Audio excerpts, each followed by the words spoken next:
लेकिन एक और पहलू भी उसके पीछे जुड़ा है जो आत्मगत है, शक्तिगत।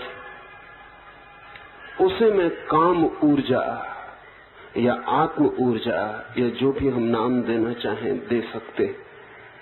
जैसे कि एक लोहे का चुंबक होता है, तो एक तो लोहे का टुकड़ा होता है जो साफ दिखाई पड़ता है, और एक मैग्नेटिक फील्ड होता है उसके चारों तरफ जो दिखाई नहीं पड़ता है। लेकिन अगर हम आसपास लोहे के टुकड़े रखें तो वो जो मैग्नेटिक शक्ति है चुंबक की, वो उसे खींच लेती। एक क्षेत्र है जिसके भीतर वो शक्ति काम करती। ये लोहे का टुकड़ा कल हो सकता है इसकी चुंबकीय शक्ति खो दे, तो भी लोहे का टुकड़ा रहेगा। उस लोहे के टुकड़े में वजन में अंतर नहीं पड़ेगा, उस लोहे के टुकड़े के कॉन्स्टिट्यूशन में भी कोई अंतर नहीं पड़ेगा, उसकी रचना और बनावट में भी कोई अंतर दिखाई नहीं पड़ेगा। लेकिन एक मौलिक अंतर हो जाएगा, मैग्नेटिक उसमें से मर गया है, उसमें से चुंबक जा चुका है। ये उदाहरण के लिए मैंने कहा, आत्मा एक फील्ड है, एक चुंबकीय क्षेत्र है। शरीर दिखाई पड़ता है, आत्मा के केवल प्रभाव दिखाई पड़ते हैं, जैसे चुंबक के प्रभाव दिखाई पड़ते हैं। ये जमीन है, ये दिखाई पड़ रही है, लेकिन जमीन पूरे वक्त हमें खींचे हुए है, वो दिखाई नहीं पड़ रहा। ये जमीन हमें छोड़ दे तो हम एक क्षण भी इस जमीन पर नहीं रह सकेंगे।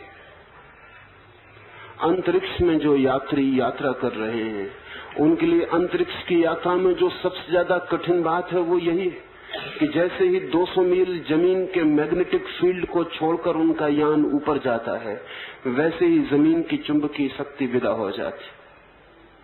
तब फिर वे हवा के गुब्बारों की तरह अपने यान में भटक सकते हैं।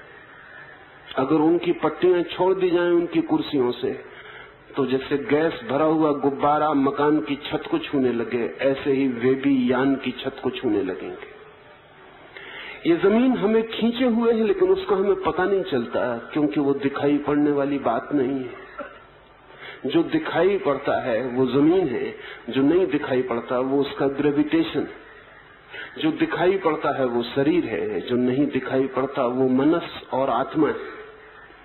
ठीक ऐसे ही काम के साथ, यौन के साथ दो पहलुओं को समझ लेना जरूरी है। जो दिखाई पड़ता है वो जैविक कोष है, जो नहीं दिखाई पड़ता है वो काम ऊर्जा है। इस सत्य को ठीक से न समझने से आगे बातें फैला के देखनी कठिन हो जाती। इस देश में काम ऊर्जा पर बड़े प्रयोग हुए। इस देश में 5000 वर्ष का लंबा इतिहास है, शायद उससे भी ज्यादा पुराना, क्योंकि हड़प्पा और मोहनजोदड़ो में भी ऐसी मूर्तियां मिली हैं जो इस बात की खबर देती हैं कि योग की धारणा तब तक विकसित हो चुकी होगी। हड़प्पा की मूर्तियां कोई 7000 साल पुरानी। 7000 साल के लंबे इतिहास में इस मुल्क ने काम ऊर्जा पर, सेक्स एनर्जी पर बहुत अनूठे प्रयोग किए, लेकिन उनको समझने में भूल हो जाती, क्योंकि काम ऊर्जा से हम जीव ऊर्जा, बायोलॉजिकल अर्थ लेकर कठिनाई में पड़ जाते हैं। इस देश के योगियों ने कहा है कि काम ऊर्जा, सेक्स एनर्जी नीचे से ऊपर की तरफ ऊर्ध्वगमन कर सकती। वैज्ञानिक कहता है कि हम शरीर को काट के भी देख लेते हैं योगी के, लेकिन उसके वीर्य कण तो वहीं पड़े रहते हैं, उसी जगह जहां साधारण आदमी के शरीर में पड़े होते। वीर्य ऊपर चढ़ता हुआ दिखाई नहीं पड़ता है, वीर्य ऊपर चढ़ता भी नहीं है, चढ़ भी नहीं सकता है। लेकिन जिस काम ऊर्जा के चढ़ने की बात की है उसे हम समझ नहीं पाए। वीर्य कणों की वो बात नहीं है।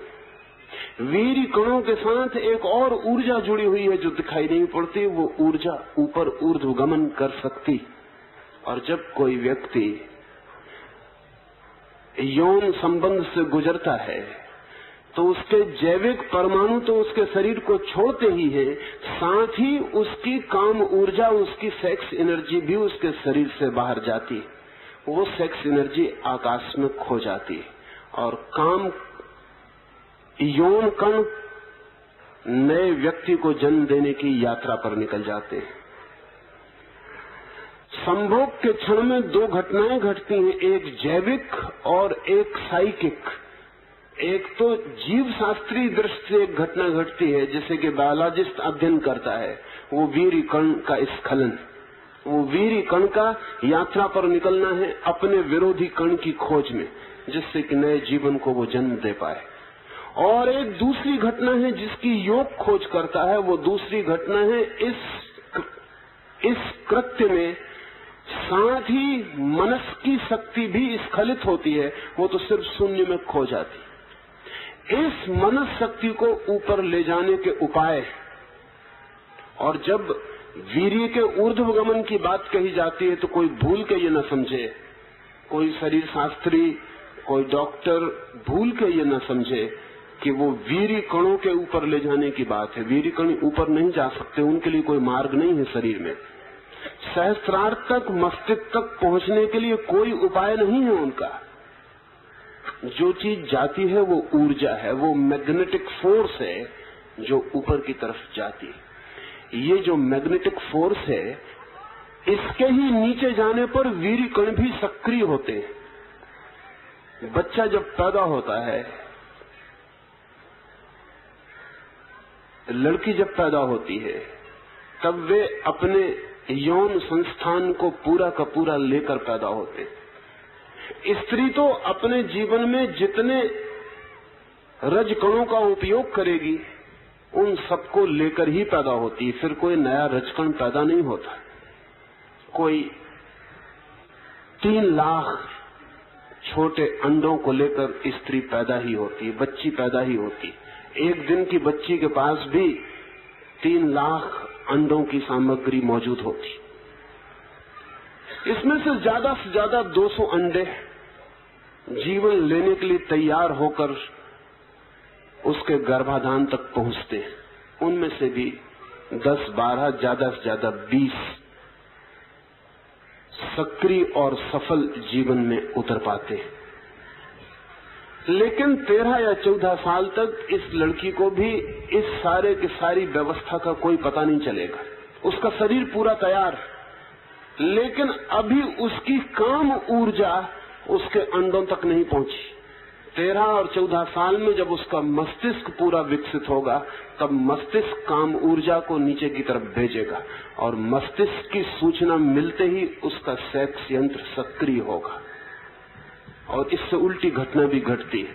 45 या 50 साल में स्त्री के सारे अंडे जो उसके पास सामग्री थी वो सब समाप्त हो जाएगी।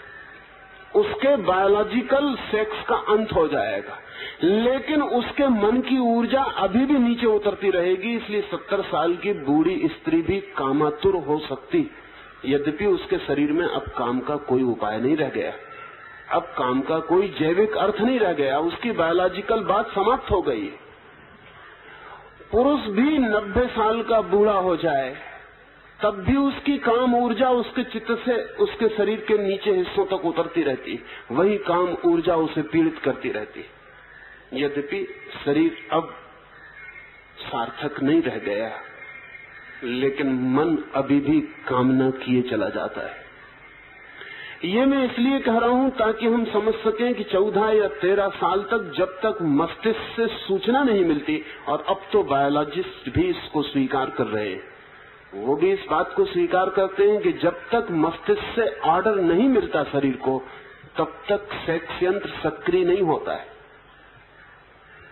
इसलिए अगर हम मस्तिष्क के कुछ हिस्सों को काट दें तो एक व्यक्ति का सेक्स जीवन भर के लिए समाप्त हो जाएगा, या मस्तिष्क के कुछ हिस्सों को हार्मोन के इंजेक्शंस देकर जल्दी ऑर्डर देने के लिए तैयार कर लें तो 7 साल का लड़का या 5 साल की लड़की भी, उसका भी सेक्स यंत्र सक्रिय हो जाएगा। अगर हम बूढ़े आदमी को वीर्य कणों का इंजेक्शन दे सकें तो वो 80 साल में भी गर्भाधान कर सकेगा।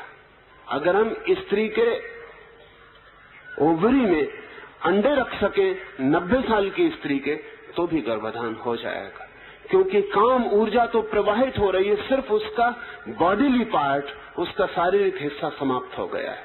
ये जो काम ऊर्जा है ये अनंत है। महावीर ने उसे अनंत वीरी कहा है। असल में महावीर को नाम ही महावीर इसीलिए मिला।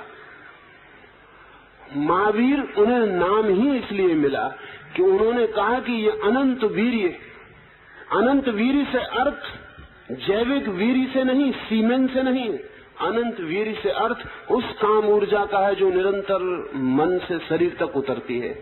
और जो मन से शरीर तक उतरती है वो मन से नहीं आती है, वो आती आत्मा से मन तक है, मन से शरीर तक आती। ये आत्मा से मन तक उतरेगी, मन से शरीर तक उतरेगी। ये उसकी सीढ़ियां हैं, इसके बिना वो उतर नहीं सकती। अगर बीच में से मन टूट जाए तो आत्मा और शरीर के बीच सारे संबंध टूट जाएंगे। ये जो वीर्य, काम ऊर्जा, जिस शक्ति को मैं कह रहा हूं, जिस शक्ति को योग ने और तंत्र ने काम ऊर्जा कहा है, वो जीव शास्त्रीय काम ऊर्जा नहीं। ये काम ऊर्जा ऊपर की तरफ पुनः गति कर सकती है।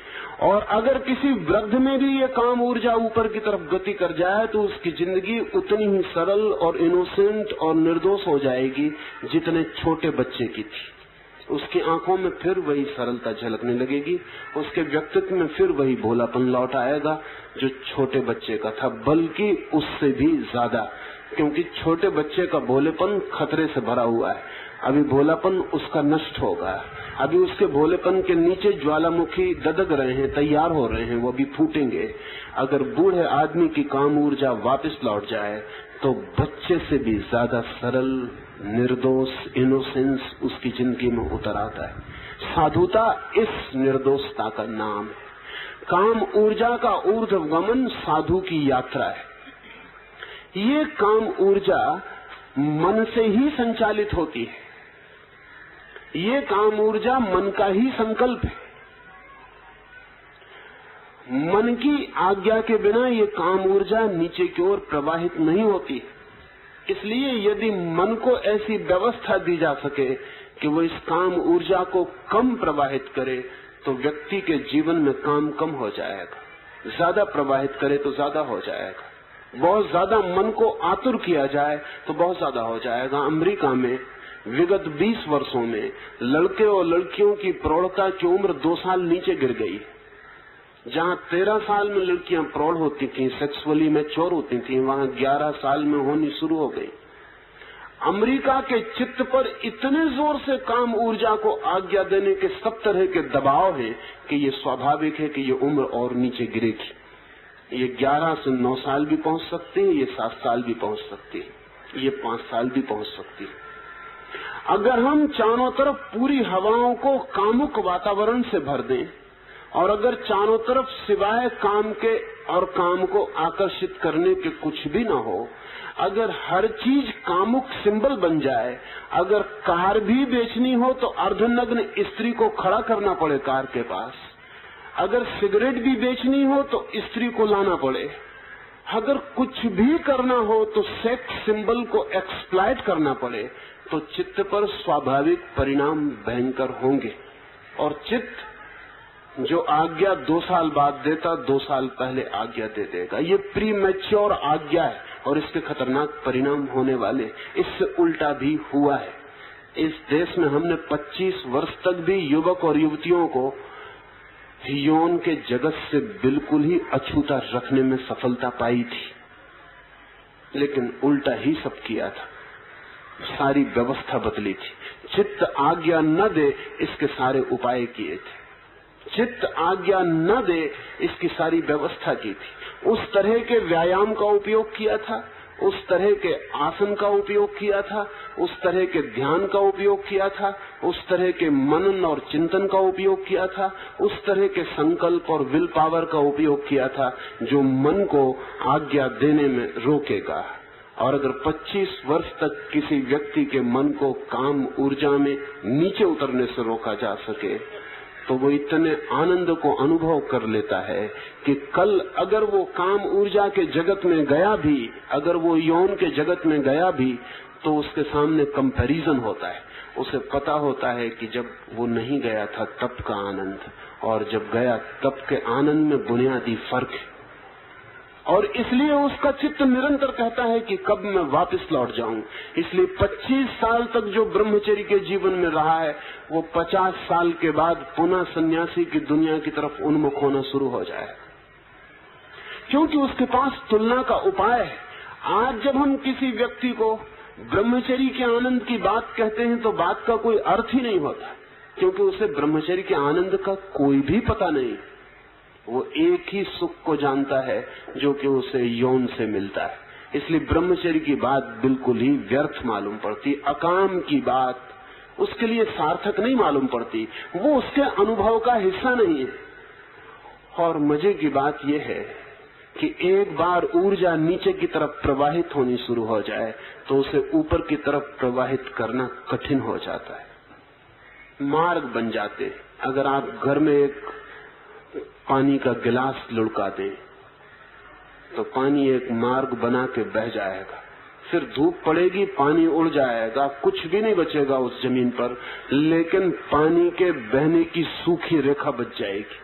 अगर आप दूसरी दफे पानी उस कमरे में डालें तो 100 में 99 मौके ये हैं कि उसी सूखी रेखा को पकड़ के वो पानी फिर बहेगा। लीस्ट रेसिस्टेंस को पकड़ना स्वभाव है। जहाँ कम से कम तकलीफ होती है वहीं बह जाने की इच्छा होती है। एक बार अपरिपक्व मन जब काम की दुनिया में उतर जाता है, यौन की दुनिया में उतर जाता है, तो जीवन भर जब भी शक्ति इकट्ठी होती, लीस्ट रेसिस्टेंस का नियम मान के वो उसी मार्ग से बह जाने की तत्परता दिखलाती। और जब तक नहीं बह जाती तब तक भीतर पीड़ा, परेशानी अनुभव होती। जब वो बह जाती तो रिलीफ मालूम होती है, हल्का हो गया मन, भार से हम मुक्त हो गए। लेकिन अगर एक बार ऊपर की तरफ जाने वाला मार्ग खुल जाए तो फिर निरंतर उसका स्मरण आता रहता है। किस विधि से मन यौन ऊर्जा को ऊर्ध्वगामी बना सकता है? 3 बातें इस संबंध में समझ लेनी जरूरी है। पहली बात तो ये समझ लेनी जरूरी है कि जो चीज भी नीचे जा सकती है वो चीज ऊपर भी जा सकती है। इसे वैज्ञानिक सूत्र समझा जा सकता है। असल में जिस चीज में भी नीचे जाने का उपाय है उसमें ऊपर जाने का भी उपाय होगा ही, चाहे हमें पता हो और चाहे हमें पता ना हो। जिस रास्ते से हम नीचे जा सकते हैं उसी रास्ते से ऊपर भी जा सकते हैं। रास्ता वही होता है, सिर्फ रुख बदलना होता है।